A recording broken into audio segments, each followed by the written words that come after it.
I'm Himayat Ullah Mayar, Mayor Mardan from Pakistan.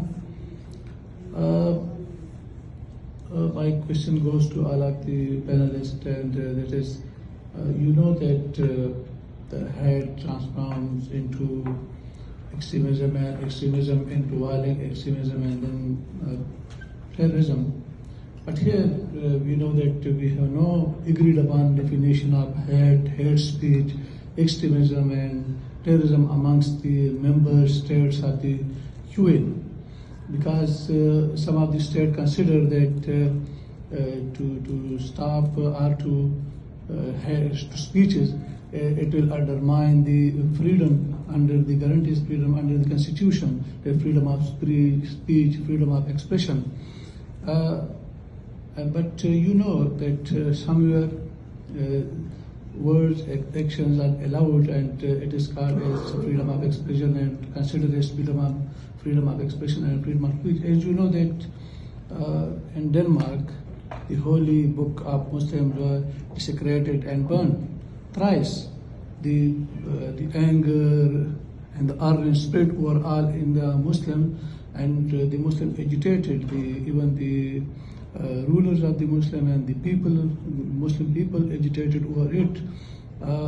But the Denmark said that it is a freedom to these persons whether to burn Quraan or do some other acts against Muslim or other religion. It's a freedom. But you know, in retaliation in Pakistan, the Muslim burned the church.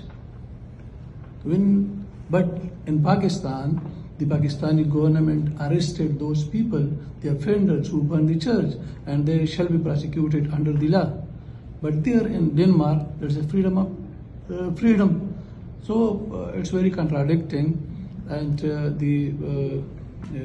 there is no agreed upon definition of the hate speech, extremism, and terrorism, even among the member states of the UN. Thank you. Offense to religion is a very sensitive issue, we know. There are some contexts where it belongs to freedom of speech, some other contexts where it is criminalized.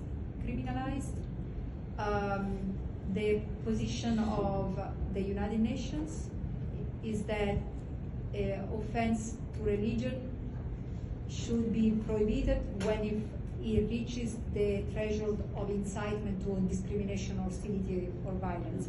So we really follow international human rights law, that is Article 20 of the ICCPR.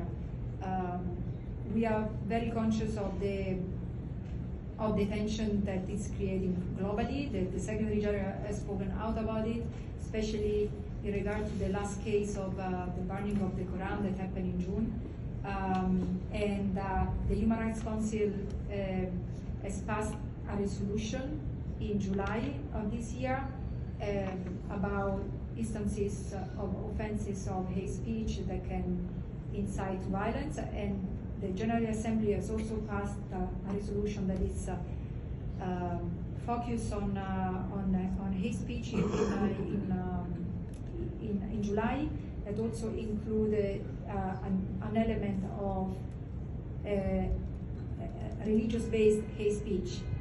There is going to be a Secretary General meeting in 2025 that will look into instances of religious-based hate speech. So we really hope that we'll get some guidance out of that discussion. Thank you.